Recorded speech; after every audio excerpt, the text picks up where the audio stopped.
අයිබෝවන් මෙම වීඩියෝගේදී අපි උසස් පෙළ ගණකාධිකරණයේ 4 වෙනි පාඩමේ 10 වෙනි ඉගෙනුම් ඵලය තමයි සාකච්ඡා කරන්නේ. උපලෙජර පවත්වාගෙන යාම. මේ 4 වෙනි පාඩමේ අන්තිම වීඩියෝ එක.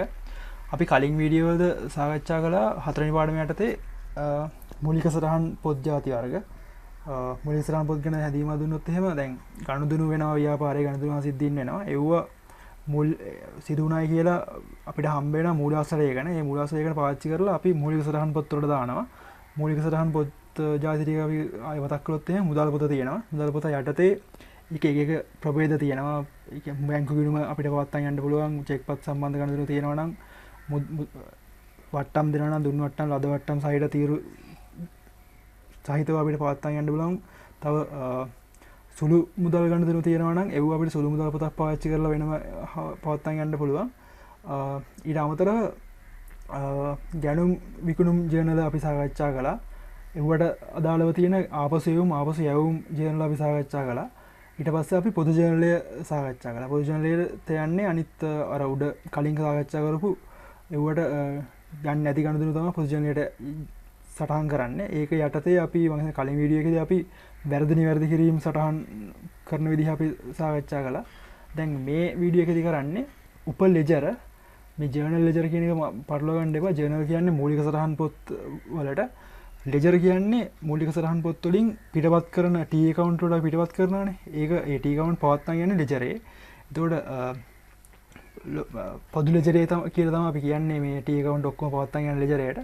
දැන් මේ අර මූලික සටහන් පොත් වලින් සිදුවන ගනුදෙනු හැම එකටම T account වලට කොපි කරද්දි ඒ හැම දෙයක්ම කොපි කරොත් එහෙම පොදු ලෙජරේට පොදු ලෙජරේ අනවශ්‍ය ලොකු වෙනවා. එතකොට මේ අනවශ්‍ය ලොකු වීම වළක්වා ගන්න තමයි මේ උපලෙජර සිස්ටම් එකක් පවත්වාගෙන යන්නේ.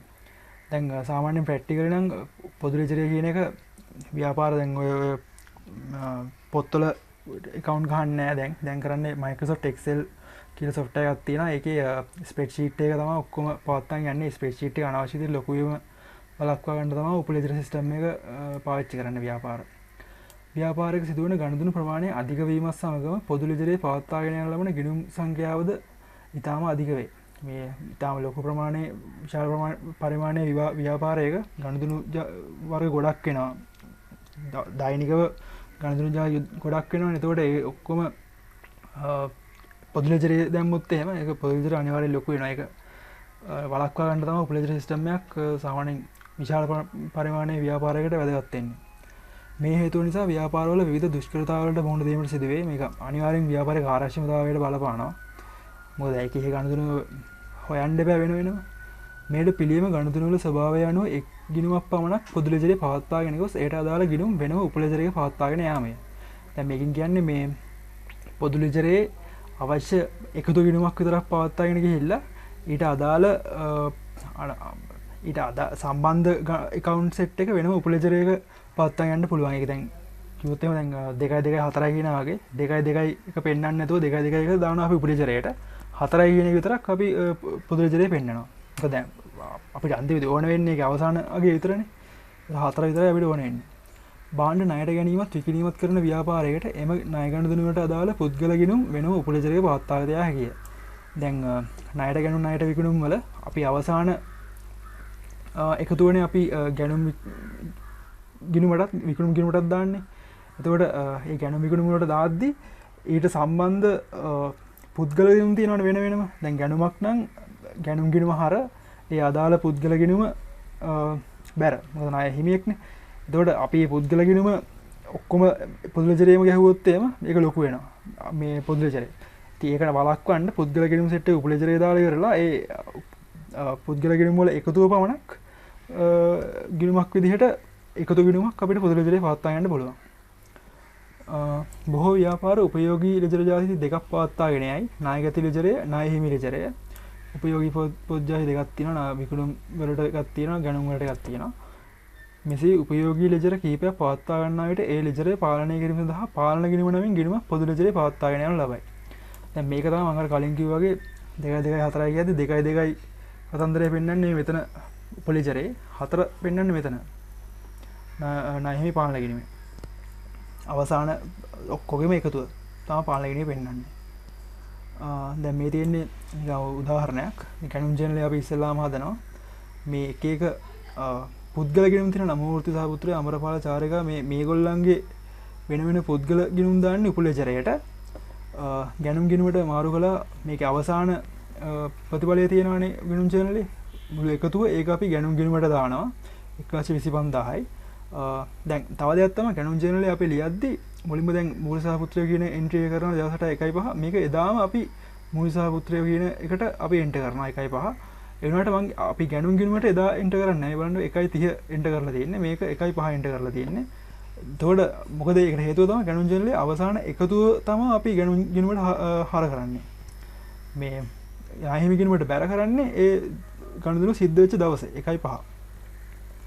එතකොට දැන් මේ සම්පූර්ණ එකේ ගැනුම් ගිණුමට හර කරන මේ සම්පූර්ණ ගාණ 1,25,000යි. ඊට පස්සේ දැන් පාලන ගිණුම දැන් අපි උපලේජර සිස්ටම් එකෙන් පවත්වාගෙන යන්නේ. මේ ඔක්කොගෙම එක එක්කෙනාගේ ගනුදෙනු ටික අපි ඒගොල්ලන්ගේ වෙන වෙනම පුද්ගල ගිණුම් වලට දානවා. දාලා මුළු එකතුව මේ හැම එක්කෙනාගේම මෙතෙන්ට දානවා. එතකොට ඕගොල්ලන්ට පේන්නේ මෙතන 1,25,000 මෙතන 1,25,000යි සමානයි. මෙතන හර මෙතන බැර. එතකොට දිත්තසරණ සමානයි හර සමානයි බැර. මුළු එකතුව මේට දාහිමි පාලන ගිණුමට දානවා. එතකොට මේ මෙතෙන්ට සම්බන්ධ වෙන්නේ මුළු ශේෂය. දැන් මේ හැම එක්කෙනාගේම ශේෂ තියෙනවානේ. මොකද මෙව වාගීම් ගිණුම්නේ. වත්කම් වාගීම් හිමිකම් ගිණුම් වලට අනිවාර්යෙන් ශේෂ ඉතුරු වෙනවා කලින් අවුරුද්දෙන්. ඒ ශේෂ දැන් මේ මෙතනින් දානවා ශේෂ මෙතනින් දානවා ශේෂ එහෙම හැම එක්කෙනාටම ශේෂ ඉතුරු වෙනවා. ඒ ශේෂ වල එකතුව තමයි මෙතෙන්ට ගන්න අපි නාහිමි පාලන ගිණුමට. මුළු ණයට ගැනුම් වල එකතුව අපිට ගැනුම් ජේල්ලෙන් ගත්ත හැකි මෙතනින්. ඒක අපි මෙතෙන්ට බැර කරනවා. ආපසු දැන් ශේෂයට අපි ගන්නේ මේ පොදු ජේල්ලෙන්. පොදු ජේල්ලේ ආරම්භක සටහන් අපි සටහන් කරන්නේ පොදු ජේල්ලේ. ඒක අපි කලින් වීඩියෝ සාකච්ඡා කළා. ණයට ගැනුම් වල එකතුව අපි ගන්නේ ණයට ගැනුම් ජේල්ලෙන්. ආපසු යවුම් සම්බන්ධ එකතුව අපි අරගන්නේ ආපසු යවුම් ජේල්ලෙන්. මුදල් ගෙවීම සම්බන්ධයෙන් ගන්නේ අපිට වෙනම මුදල් පොතේ වෙනම විශේෂණ තීරුවක් පවත්වාගෙන යන්න පුළුවන්.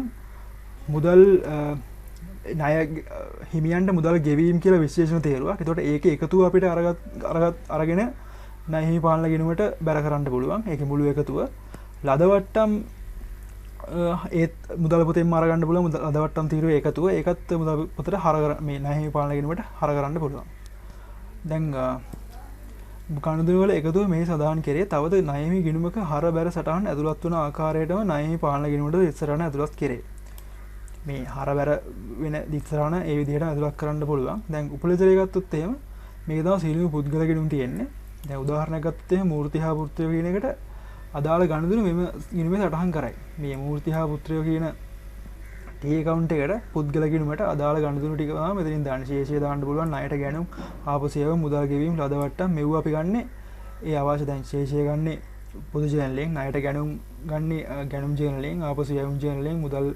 මුදල් පොතෙන් ලද වට්ටම් ඒත් මුදල් පොතෙන්. දැන් මෙව්ව අදාළ වෙන්නේ මේ T account එකට විතරයි. මෙතන වෙන්නේ මේ මුළු එකතුව. මේ හැම එකේම එකතුව තමයි පාලන ගිණුමට යන්නේ. මෙතන ඒ අදාළ එක්කෙනාට විතරයි මෙතන සම්බන්ධ වෙන්නේ. මේ තියෙන විකුණුම් ජර්නලයක උදාහරණයක්. ඒකතර කලින් කතන්දරේම තමයි. මේ ණයගති පාලන ගිණුමට මේ ඔක්කොගෙම එකතුව තමයි 35500 යන්නේ. මෙතන විකුණුම් ජර්නලය හදලා ඉවරලා ඉසාමන් පෙරේරා මේ එකනායක දිසානායක මේ ඔක්කොගෙම වෙන වෙනම පුද්ගල ගිණුම අපි ගහනවා උපලේජරේ. ඒතර උපලේජරේට යන්නේ ඒ එක එක්කෙනාට අදාළ ගනුදෙනු ටික විතරයි. ශේෂය ණයට විකුණුම් මුදල් ලැබීම් දුන්නු වට්ටම් මේකෙත් මූලික සරහන් පොත් අපි කලින් සාකච්ඡා කරමු ටිකමයි. විකුණුම් ගිණුමට අවසාන වශයෙන් ඒකෙත් බලන්න 2.28 තමා මේ 2.28 තමා විකුණුම් ගිණුමට මාරු කරලා තියෙන්නේ. මොකද නැත්තම් මේ දැන් මේ වෙච්ච දවසේම 2.5 කියලා මෙතන දාන්නේ නැහැ. 2.10 2.10 ඒ ඔක්කොගෙම එහෙම වෙන වෙනම විකුණුම් ගිණුමට දාන්නේ නැහැ. විකුණුම් ජර්නලේ අවසාන එකතුව තමයි මේ විකුණුම් ගිණුමට දාන්නේ. එදාම දැන් 2.5 වෙලා තියෙනවානේ. අන්න ඒකේ පුද්ගල ගිණුමට අපි එදාම ඒක අපි හර කරනවා. 2.5 2.10 2.15 මේක එකතුව විතරයි අපි විකුණුම් ගිණුමට දාන්නේ. එක් ජර්නල් වල මුළු එකතුව මේකට තමයි ණයගති පාලන ගිණුමට අපි එකතුව තමයි දාන්නේ. ශේෂය මේ හැම එක්කෙනාගේම ශේෂ එකතු කරලා ඉවරලා මේ දෙන්න දානවා. මුළු ණයට විකුණුම් අපි මෙතනින් අරගන්න මුළු ආපසේවුම් ජීවලෙන් අරගන්න මුළු මුදල් ලැබීම් සම්බන්ධයෙන් තියෙන විශේෂ තීරුවක් අපි පවත්වාගෙන යනවා නම් නායකතියන්ගෙන් මුදල් පොතේ ඒ මුදල් පොතේ එකතුව මෙතෙන්ට දානවා බැර වෙනවා දුන්න වට්ටම් තියෙනවා නම් ඒත් බැර කරනවා එකත් අපි අරගන්න මුදල් පොතෙන්මයි දැන් මෙතනතර කලින් වගේම තමයි අදාළ T account එකේ ගණතුන විතරක් සමාන පෙරේට අදාළ ගණතුන විතරක් අපි එම අදාළ මූලික සටහන් පොත් වලින් උපුටා ගන්නවා. මෙතෙන්ට ගන්න ඒ ඔක්කොම මූලික සටහන් පොත් වල එකතු. පාලන කිරීමට. මේ දින පාඩමේ නිකන් සාරාංශයක් ගණතුනකරුවන් වැඩි වෙන විට ගණතුන සටහන් කිරීම සංකීර්ණ වන අතර පහත සඳහන් ආකාරයේ ගැටලුවට මුහුණ දීමට සිදුවේ. පොදු ලෙසට අනවශ්‍ය ලෙස දීර්ඝ වීම, ශේෂ පිරික්සම ඉතා දීර්ඝ වීම, වැරදි සිදුවීමේ ප්‍රවණතාවය වැඩි වීම. මේ ගැටලු අවම කර ගැනීමට සුදුසු පාලන ක්‍රමයක් අනුගමනය කළ යුතු වේ. සමාන වර්ගයේ ගණතුණු රාශියක් සිදුවන ව්‍යාපාරවල සමාන වර්ගයේ ගණතුණු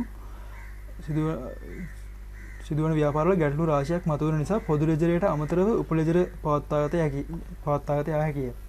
එවැනි උපලෙජර පවත්වාගත හැකි ක්ෂේත්‍ර රාශියක් ඇත. ණය ලෙජරය, ණය හිමි ලෙජරය මෙම උපලෙජරයේ ඇති ගිණුම් තුලනය කිරීමෙන් ශේෂ ලයිස්තු පිළියෙල කළ හැකිය.